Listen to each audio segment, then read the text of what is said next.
Au bord de l'Arve, sur la pointe nord du Pave, l'ancien site de Firmenich accueillera en 2023 une partie des fonctionnaires de l'État de Genève. La tour d'origine restera en place car plutôt que de démolir puis reconstruire, le choix de la rénovation s'est imposé.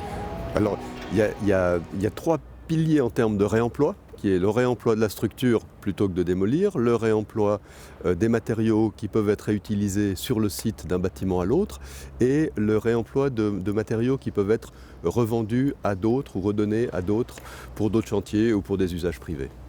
Vous voyez ici l'ancien parement de la tour, donc les pierres, le travertin qui recouvrait la tour, qui va être réutilisé, concassé et réutilisé pour les revêtements de sol extérieurs du bâtiment. Et cela concerne également le mobilier ou les installations de l'ancien site.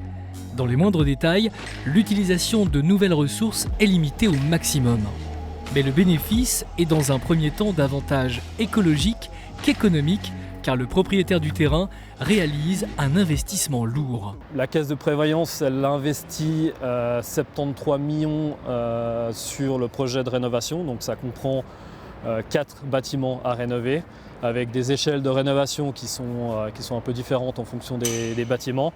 Et c'est vrai qu'en termes de budget et d'investissement sur la nature, on va dire, des bâtiments, on se rend compte qu'on est sur un investissement qui est quand même relativement conséquent pour ce projet de rénovation. Mais c'est vrai que la rénovation n'est pas toujours la solution la plus économique en argent.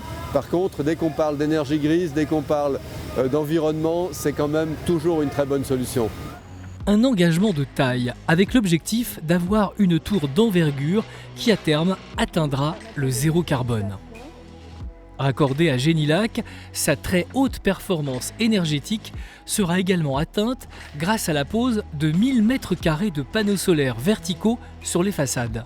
En raison de couches d'isolant, la tour sera légèrement plus large et plus haute que son ancienne version, mais son aspect restera fidèle à son histoire.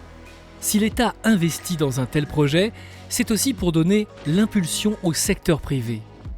Mais changer l'état d'esprit des professionnels reste encore un défi. Au final, c'était plus simple d'enlever et puis de rajouter par la suite.